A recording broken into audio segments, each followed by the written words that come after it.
오늘 말씀의 제목이 매일 성경에서는 생명의 길이더라고요. 네, 주님과 함께 이제 주님이 인도하시는 그 생명의 길을 걸어가야 된다. 이제 그런 내용이었어요. 네, 오늘 말씀 17절을 시작할 때 예수님께서 어디로 오셨죠? 요한복음 11장의 내용은 이제 예루살렘 근처에 베다니라는 마을이 있어요. 여기가 이곳에 나사로와 마리아 3남매가 살았는데 이들은 예수님과 함께 서로 사랑하는 예수님의 사랑을 받고 또 예수님을 믿고 따르는 그런 가정이었습니다. 그런데 이 나사로가 병들어서 죽게 된 거예요. 그래서 마르다와 마리아가 이때 예수님께서는 요단강 건너편에서 그러니까 이 베단이 베단이라는 그들이 사는 곳에서 하루 정도가 걸리는 거리에 예수님이 계셨거든요. 그래서 사람을 보내서 예수님 나사로가 병들어서 죽게 되었습니다 라고 말을 해요. 그 말은 예수님 좀 오셔서 고쳐주세요. 죽을지도 모릅니다. 죽을 것 같습니다. 오셔서 좀 살려주세요. 고쳐주세요 라는 요청인 거죠. 근데 예수님께서 그 말을 들으신 다음에 그래 내가 갈게 라고 하시는 게 아니라 이 병은 죽을 병이 아니라 하나님께서 영광을 나타내시는 병이다 라고 하시고는 이틀을 그곳에서 더 머무세요. 그리고 베다니로 가십니다. 근데 베다니로 가실 때 제자들이 예수님 유대 땅에서 예루살렘에서 유대인들이 예수님에게 돌을 던져서 죽이려고 했는데 그곳으로 가십니까 했는데 그래도 가야 된다라고 하시고 나사로가 죽었다. 내가 그를 이제 다시 살릴 것이고 이것을 통해 너희들에게 믿음을 줄 것이다라고 말씀을 하세요. 그러니까 예수님은 그리고 예수님이 오늘 말씀 17절에 나사로가 무덤이 있는 곳에 도착을 하시니까 베다니 와서 보시니까 나사로가 무덤에 있은지 이미 나흘이다라고 하고 있어요. 이제 우리나라에서는 사람이 죽으면은 일단은 장례를 하잖아요. 보통 3일장을 치러요. 우리나라는 시신을 그냥 이제 안치를 하고 사람이 죽었다라면은 이제 부고를 보내고 이제 장례식장을 가죠. 장례식장에서 이제 시신을 이제 안치소에 안치해 놨다가 이제 돌아가시고 그 다음 날 그 시신을 이제 입관한다고 해서 이제 그 옷이 뭐죠? 시체를 이제 죽은 모습을 안 보이도록 이제 죽은 사람의 유가족들이 확인을 하고 그것을 이제 감싸요. 이제 포로 감싸요. 그 다음에 이제 관에 넣거든요. 이제 그것을 입관이라고 하는데, 그러니까 사람이 죽고 그 다음날 입관을 하고 그 다음날 이제 장지로 가요. 화장을 하든지 아니면 매장을 하든지 장지로 출발을 합니다. 지금은 이제 사람이 죽으면 그 시체를 냉동실에 보관을 해가지고 그 시체가 부패하는 것, 그러니까 썩는 것을 막는데 옛날에는 그런 게 없었죠. 그래서 보통 집에서 장례를 치려고 할 때는 3일 동안 그게 두니까 막 그 썩는 냄새가 나고 그래서 더 이제 옛날 역사극들을 보면 더 사람이 죽었을 때 더 향을 피우고 하는 이유가 이제 그렇다라는 그런 얘기도 있더라고요.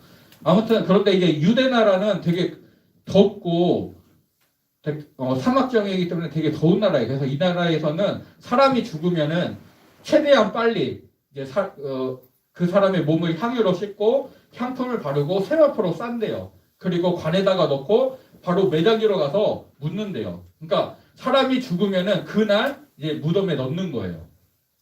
근데 예수님께서 이 베단이라는 동네에서 하루가 떨어진 곳에서 계셨고 그래서 나사로가 병들었을 때 사람이 오잖아요. 하루 만에 왔겠죠? 예수님께 나사로가 죽은 것을 알려줬어요. 그리고 예수님이 이틀을 유하시고 이제 다시 베다니로 오셨어요. 총 나흘이 걸렸어요. 그런데 나사로가 무덤에 있은지 이미 나흘이에요. 그러니까 마르다와 마리아가 사람을 보내서 예수님께 나사로가 병들었습니다. 와서 고쳐주세요 라고 말하려고 하는 시점에 이미 나사로는 빠이빠이 한 거죠.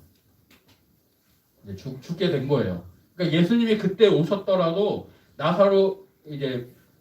나사로는 이미 죽어 있는 상태였을 거예요. 그래서 예수님께서는 그런데도 불구하고 예수님께서는 이 병이 죽을 병이 아니라 하나님의 영광을 나타낼 병이다라고 하세요. 이미 나사로가 죽었음을 아심에도 불구하고 그렇게 말씀하세요. 그리고 이틀을 더 유하신 다음에 베다니로 올라오십니다. 근데 죽었어요. 이미 죽어서 무덤에 넣었고 나흘이 지났어요. 그러니까 이미 무덤 속에서는 부패하고 있겠죠. 근데 이제 우리가 읽었던 말씀 그 다음에는 이제 무덤문을 열고 죽은 나사로를 다시 살리시는 내용이 나오지만 예수님께서 이제 베다니에 오셨을 때 마르다가 예수님을 맞으러 나와서 이렇게 말합니다. 예수님, 주님께서 여기 계셨더라면 예수님이 멀리 계셔서 우리가 사람을 보내서 예수님을 오시라고 하는 동안 나사로가 이미 죽었습니다. 내 사랑하는 오빠가 죽었습니다. 주님이 만약에 요단강 건너편 거기 멀리 계시지 않고 여기 계셨더라면 우리 오빠가 병들었을 때 바로 예수님이 우리 오빠를 고쳐주셨을 텐데 그러면 죽지 않았을 텐데 너무너무 아쉽습니다. 예수님이 여기만 계셨더라면 내 오빠가 병이 들지도 않았을 테고 죽지도 않았을 텐데 너무너무 아쉽습니다 라고 말을 해요. 그때 예수님께서 내 오라비가 살아나리라 라고 하십니다. 그랬더니 마르다가 뭐라고 하나요? 마르다가 뭐라고 하죠?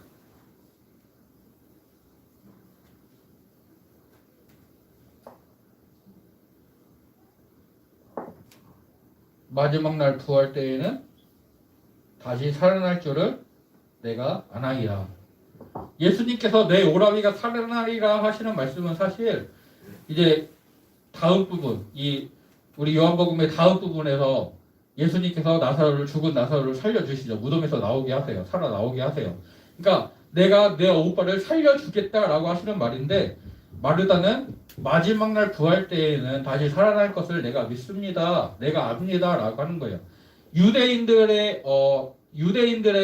관점, 유대인들은 어떻게 생각을 했냐면은 부활이 없다라고 믿는 사두개인들도 있었지만 그 반대편에 있던 바리새인들과 대부분의 유대인들은 이제 여호와의 날이라고 하는 하나님께서 이 땅에 오셔서 세상을 심판하시고 또 믿는 자들을 구원하시는 날이 올 것인데 그 날이 되면은 이 땅에 있는 모든 사람들이 하나님과 함께 살아가게 되는 그 영광의 날을 보게 될 것이다. 그렇게 믿었어요.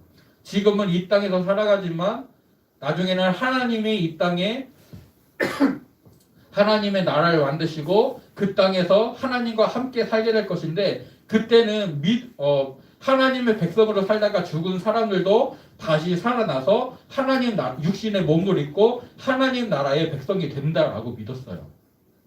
그러니까 유대인들은 이제 우리가 천국이라고 말하는 하나님이 계시는 곳 천국에서 말하는 하나님 나라를 믿는 게 아니라 이 땅에서 유대인들을 중심으로 이루게 될 하나님 나라를 믿었고 그래서 하나님의 보내시는 메시아가 구원자가 오면은 그 나라의 왕이 되고 그리고 그 곳에서 지금 메시아가 오면은 그때 당시에 살고 있던 사람들은 계속해서 살아가고 하나님을 구약시대 그러니까 아브라함이나 다윗이나 이런 사람들처럼 하나님을 믿었던 하나님을 믿다가 죽은 사람들은 하나님이 그들을 다시 살리셔서 예전 생전의 몸을 다시 입혀주시고 그리고 다시 우리와 같이 이 땅에서 이루어지는 하나님 나라에서 살아간다라고 믿었어요. 그래서 마르다가 예수님께 나사로가 죽은 오빠가 마지막 날 부활 때에는 다시 살아날 줄로 믿습니다. 라고 말을 하는 거예요.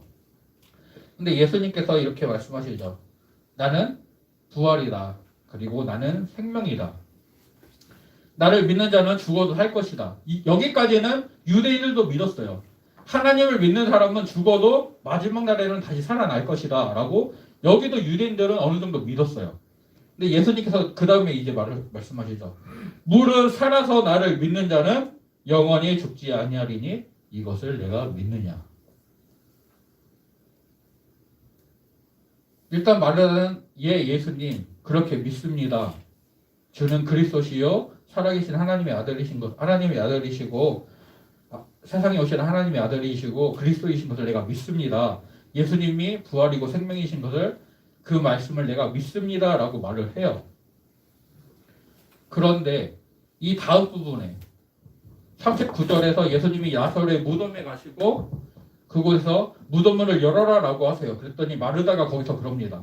예수님 이미 죽었습니다. 시체가 썩고 있습니다. 나흘이 지났으니까 냄새가 많이 납니다. 이미 앞에서는 예수님께서 나는 부활이요 생명이다. 내 오라비가 살아날 것이다. 라고 말씀을 하셨는데 그래서 무덤문을 열라고 하시는데 마르다는 아까 전에는 한 시간적으로 따지면 대략 1시간도 안 됐을 거예요. 그 시간 전에 네 주님 내가 믿습니다 라고 말했는데 오빠 무덤문 앞에서 가니까 그 냄새나는 무덤문 앞에 가니까 주여 이미 시체가 썩어서 냄새가 나고 있습니다 라고 말을 해요. 이미 죽어서 소용이 없습니다 라고 말을 하는 거죠. 여러분 예수님께서 요한복음에서 죽은 나사로를 살리시기 이전에 이 사건이 일어나기 이전에 예수님께서 이미 죽은 사람을 살리신 적이 있어요. 마가복음 5장에 보면은 그리고 누가복음 8장에도 동일한 이야기가 기록되어 있는데 회당장 야이로의 딸이 죽게 됐을 때 그 야이로가 회당장 야이로의 딸이 병들어서 죽게 되었을 때 야이로가 예수님께 와서 내 딸이 죽게 되었습니다. 좀 와서 고쳐주세요 라고 말을 해요. 예수님이 그 야이로의 집으로 가시는 동안에 12회 동안 혈루증으로 병을 앓던 여인이 예수님의 옷자락을 만지고 고침을 받게 되면서 시간이 지체됩니다. 그리고 그때 야이로의 집에서 사람이 와서 말해요. 당신의 딸이 죽었습니다. 예수님을 더 귀찮게 하지 마십시오. 근데 그때 예수님께서 야이로에게 말씀하시죠. 두려워 말고 믿기만 하라. 내 딸이 살아날 것이다. 그리고 예수님께서 야이로의 집에 가셔서 달리다금 소녀여 일어나라 하시고 그 죽은 사람을 살려주십니다. 또 누가복음 7장에 보면은 예수님께서 나인이라는 성으로 가세요. 그 성에 갔는데 어떤 과부의 아들 청년이 죽어가지고 이 관에 넣고 매장지로 가고 있어요. 유대인들의 매장법에 의하면은 죽은 그날 바로 시체를 씻어내고 세마포로 싸고 관에 넣고 매장지로 가니까 죽은 지 한 4시간, 5시간? 길어야. 그러니까 그날 죽은 몸이에요. 그러니까 누가복음 8장에 있는 회당장 야이로의 딸은 죽은 지 바로 살려냈고 그리고 이제 그 나인성의 과부의 아들은 죽은 날 살려내신 거예요. 그러니까 나사로가 이미 나흘이 지났기 때문에 그래서 마르다가 예수님께서 내 오빠는 살리시지 못할 거야 라고 생각을 했는지 그 시간적인 차이 때문에 그렇게 생각을 했는지 그 이유는 알 수 없지만 마르다도 이미 예수님께서 죽은 사람들을 살리셨던 것을 이미 알고 있는데도 그 믿음을 자기 오빠한테는 적용을 못하는 거죠. 예수님이 죽은 나인성의 과부의 아들도 살려주셨고 죽었던 회당장 야이로의 딸도 살려주셨는데 자기 오빠는 살려주실 것을 지금 당장 살려주실 것을 믿지를 못해요. 그래서 마지막 날 부활 때 살아날 것입니다 라고 말을 하고 무덤문을 열라고 했을 때 냄새가 납니다 라면서 예수님의 행동을 막고 있죠. 우리의 모습을 보는 것 같아요. 주일 말씀을 듣고 성경을 읽고 또 책을 읽으면서 하나님이 나에게 어떤 은혜를 주시고 무언가를 깨닫게 하실 때는 아 정말 그렇구나. 아 하나님 정말 위대하시고 놀라우신 분이다. 뭔가 대단한 깨달음을 얻게 되고 그래서 아 정말 나는 하나님을 찬양하면서 열심히 살아야지라고 결심을 했다가도 주일이 지나고 월요일이 되면은 또 지친 몸을 이끌고 그 가기 싫은 학교와 직장으로 나아가면서 마음을 주체를 못하죠. 막 욕에서는 걸쭉한 욕이 나오고 입에서는 걸쭉한 욕이 나오면서 불평과 불만이 솟아나면서 말씀을 읽을 때 하나님과 함께 함을 느낄 때는 내 마음이 은혜와 기쁨으로 가득했는데 그 하나님의 은혜를 떠난 것 같을 때에는 이 세상의 무거운 짐들이 나를 올가매죠. 그때 예수님께서 말씀하세요. 나는 부활이요 생명이다. 내가 이것을 믿느냐. 두려워 말고 믿기만 하라. 마르다는 분명히 예수님이 병을 확실히 고쳐주신다는 것을 믿었어요. 그래서 내 오라비가 병들었을 때 예수님이 여기 계셨더라면 내 오라비가 죽지 아니하였겠나이다 라고 말을 해요. 그런데 자기 오라비가 죽은 지 나흘이 되니까 그 죽은 지 오래된 사람은 예수님이 살리시지 못할 것이다 라면서 어딘가 부족한 믿음, 조건부 믿음이라고 해야 될까요? 그런 믿음을 갖고 있는 모습을 보여줍니다.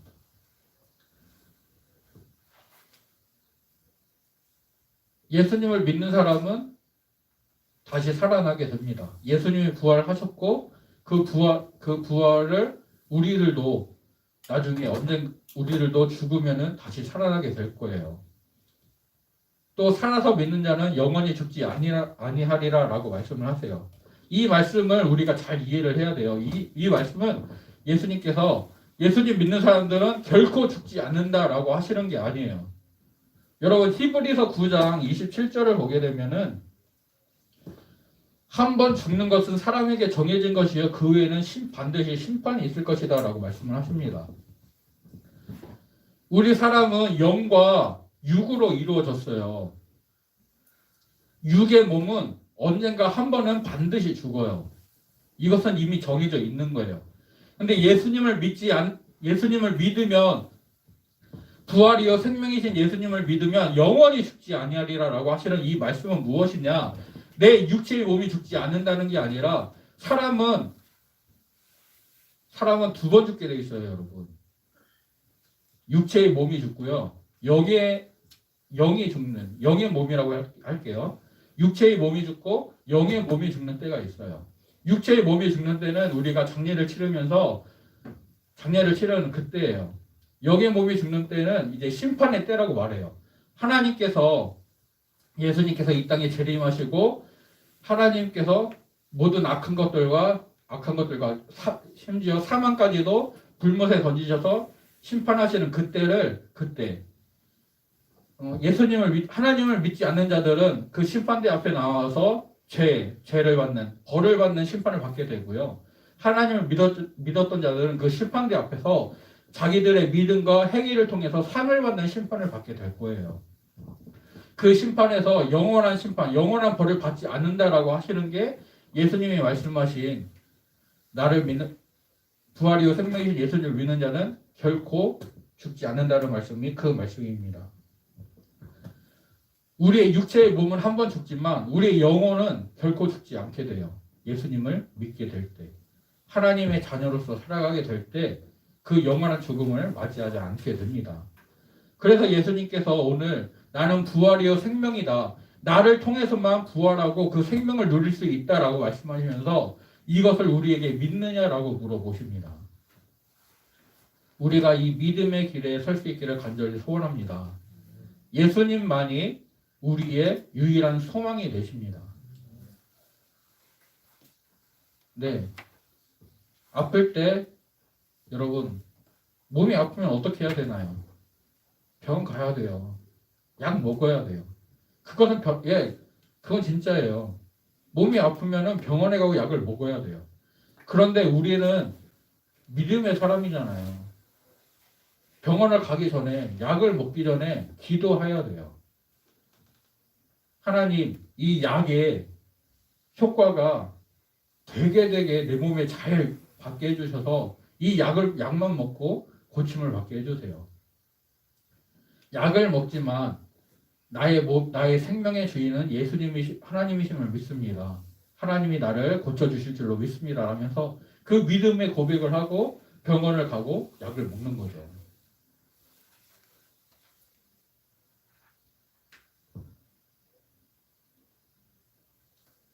부활이요 생명이신 그 예수님을 온전히 믿고 그 믿음의 길을 걸어갈 수 있기를 축복합니다.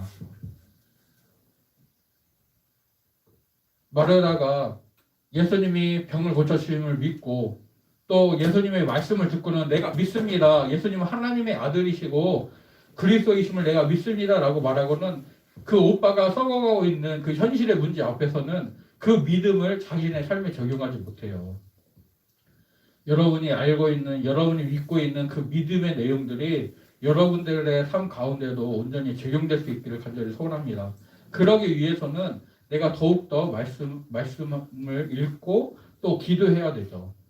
하나님, 내가 오늘 들은 말씀이, 내가 읽게 된 말씀이 나의 삶에서 누려지게 해주세요. 내가 나의 삶에서 나의 손과 발로 살아낼 수 있게 해주세요. 라면서 더욱더 기도하고 의지하는 믿음 가운데 서야 됩니다. 말씀이 예수님께서 부활이시고 생명이심을 우리에게 온전히 가르쳐주고 있습니다. 이 말씀을 온전히 믿고 기도함으로 하나님을 의지함으로 이 믿음을 온전히 누리게 되는 은혜를 누리게 되는 목사님과 우리 친구들이 되기를 간절히 소원합니다.